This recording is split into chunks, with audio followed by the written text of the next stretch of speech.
Você quer ser bilionário? Olha, essa é a pergunta que o Mauro Demarchi joga na nossa cara logo no começo do livro que a gente vai analisar hoje. Uma pergunta direta, né? Muito. E antes que alguém pense que isso aqui vai ser um guia de como ficar rico, eu já adianto, não é. Nem de longe. O caminho é outro, né? É um caminho bem mais desconfortável, eu diria. A gente vai falar sobre o que acontece depois que o dinheiro, muito dinheiro, chega. Ah, isso é fascinante. A tese central é que a grana não te transforma em outra pessoa. Exato, ela só tira os freios, assim, e amplifica quem você já é. É como se você entrasse numa sala para qual ninguém te deu um manual, sabe? E antes da gente mergulhar de cabeça nessa análise, um convite rápido. Não se esqueça de se inscrever aqui no canal Mergulho Profundo, o jornal Alfredo Wagner Online, para não perder nenhuma das nossas explorações. Isso aí. Hoje, a nossa missão, com base no livro Aprenda a Pensar como um Bilionário, é tentar entender a tal escala invisível que comanda o mundo da grande riqueza. E o foco, que eu achei genial, não é em como chegar lá. Não, é em como permanecer, sem virar uma caricatura de si mesmo. Ok, vamos começar a desempacotar isso.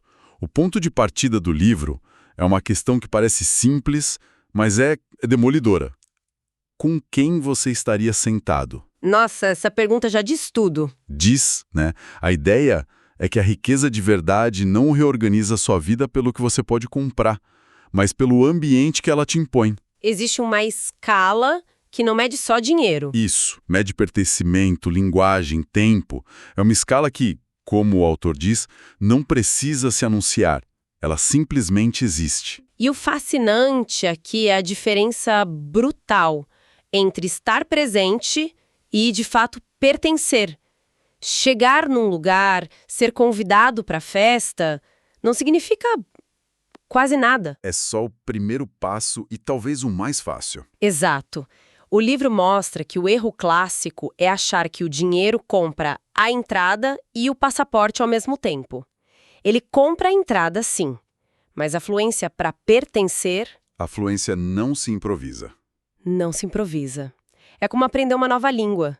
Não basta saber as palavras, você tem que entender o ritmo, as pausas, o que não é dito. E essa fluência está nos detalhes, né?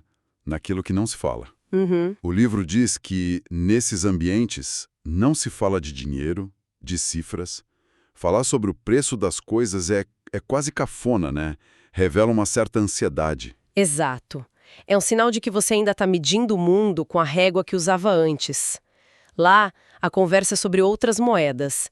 Tempo, risco, legado, reputação. E o pertencimento é testado o tempo todo, mas de forma silenciosa. Silenciosa. Não é um teste de múltipla escolha. É sobre como você reage a um atraso, a uma mudança de planos, a uma opinião contrária. Então a escala não pune o erro técnico, tipo um investimento que deu errado. Não, todo mundo erra. Ela pune o erro de leitura do ambiente. É muito mais sutil. Isso me leva à conclusão que o livro apresenta, que é muito forte. A maioria das portas não se abre com chaves, se abre com ausência de ameaça. Mas o que significa ausência de ameaça na prática? Ah, essa é a grande questão. Seria ser previsível, meio sem graça. Isso não entra em conflito com a ideia de ser um inovador, alguém que quebra padrões? Não se trata de ser previsível nos negócios. Você pode e deve ser um disruptor no mercado. A ausência de ameaça é social. Ah, entendi. É sobre ser alguém que não vai causar um constrangimento, que não vai quebrar os códigos sutis daquele grupo, que não vai usar uma informação confidencial dita num jantar para ganhar vantagem no dia seguinte. É sobre ser confiável no nível das relações. Exatamente. A inovação fica para a sala de reuniões. Num ambiente social que se preza é a estabilidade, a previsibilidade do comportamento.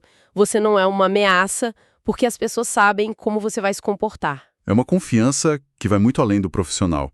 E, falando em comportamento, tem uma ideia no livro que vai contra tudo que a gente imagina sobre poder. Sei qual é. A gente pensa em poder como alguém que fala alto, que se impõe. E a fonte diz que é o exato oposto. O poder de verdade se retira. Uhum. Quanto mais alto o degrau, menos a pessoa precisa falar. E isso é totalmente contraintuitivo. Totalmente.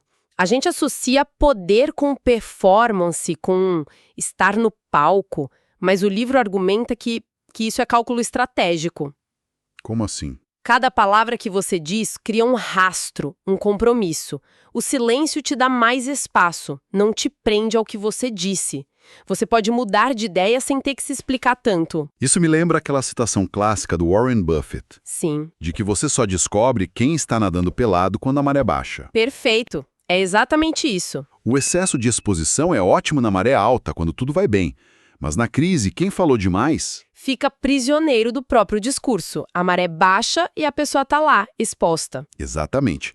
O silêncio preserva a sua margem de manobra. Te dá o luxo de observar antes de agir, de acumular informação enquanto os outros gastam energia se posicionando. Mas espera um pouco.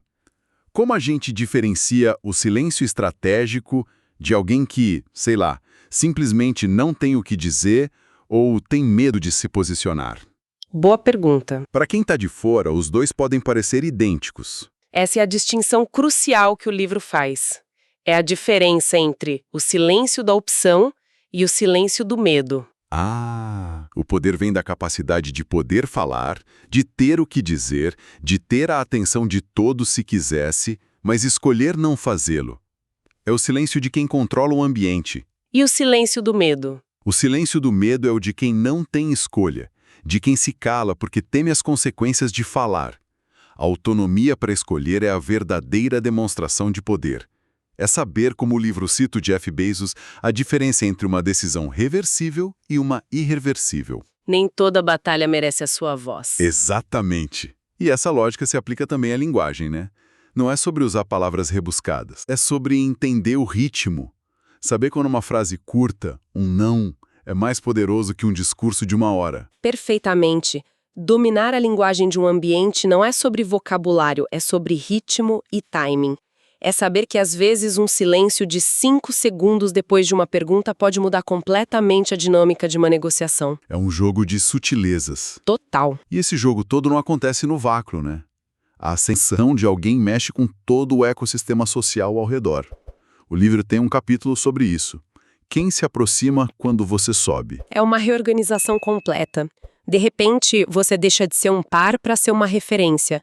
Deixa de ser um colega para ser uma oportunidade. Isso muda tudo. muda completamente. E o livro traz uma citação do Bill Gates que é um soco no estômago. O sucesso é um péssimo professor. Ele seduz pessoas inteligentes a pensar que não podem perder. O sucesso não testa só você. Ele testa todos os seus vínculos. A forma como seus amigos, sua família se comportam em relação a você muda radicalmente, mesmo que eles não queiram. E o livro é bem sensível ao dizer que nem todo afastamento de um velho amigo é por inveja. Não é, né? Às vezes o seu sucesso obriga o outro a se comparar, a se questionar. E nem todo mundo quer ou está preparado para isso. O afastamento pode ser só um ato de autoproteção da outra pessoa. Exato. É doloroso, mas é humano. E o contrário também é verdade. Nem toda aproximação é amizade. Pode ser interesse direto, claro. Mas também pode ser o que o autor chama de identificação aspiracional.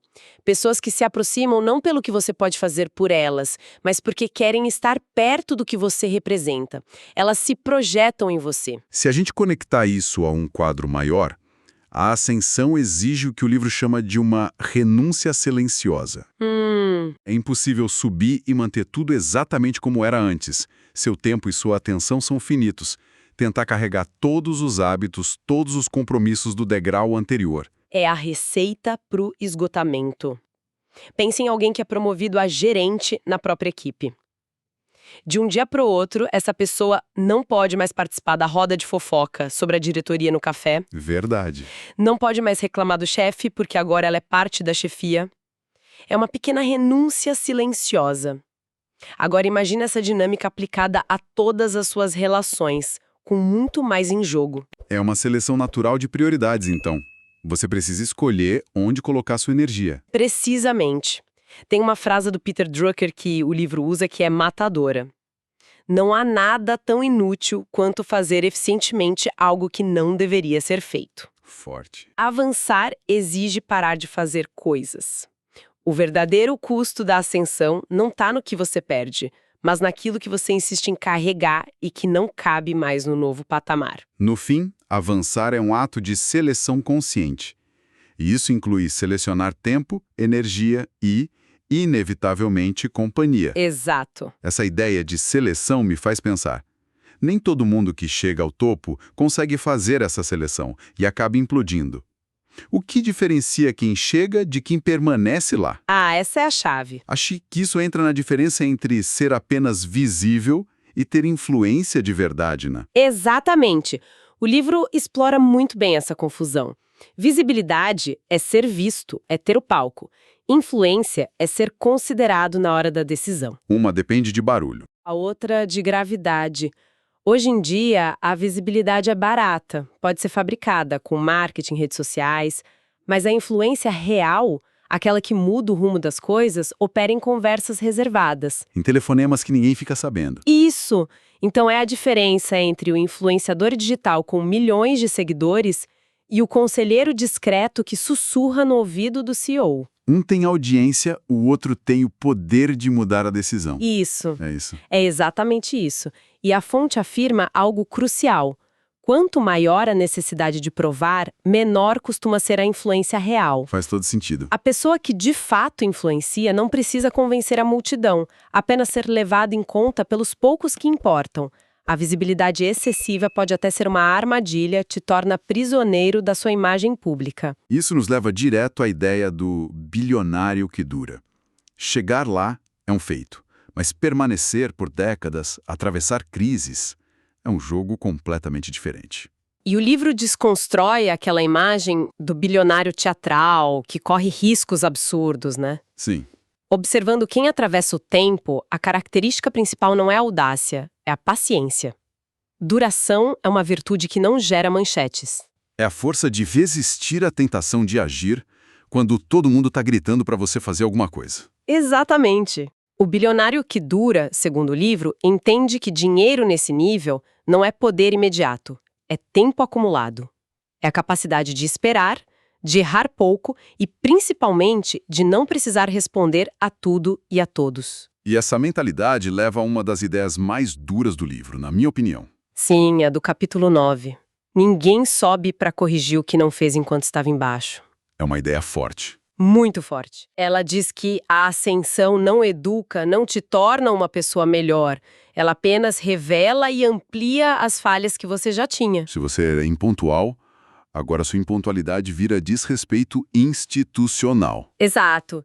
Se sua palavra era meio frouxa, agora ela vira uma quebra de confiança com consequências milionárias. Quem não foi bom no degrau em que está, não vai ser magicamente melhor no de cima. Vai ser apenas a mesma pessoa com os defeitos muito mais expostos.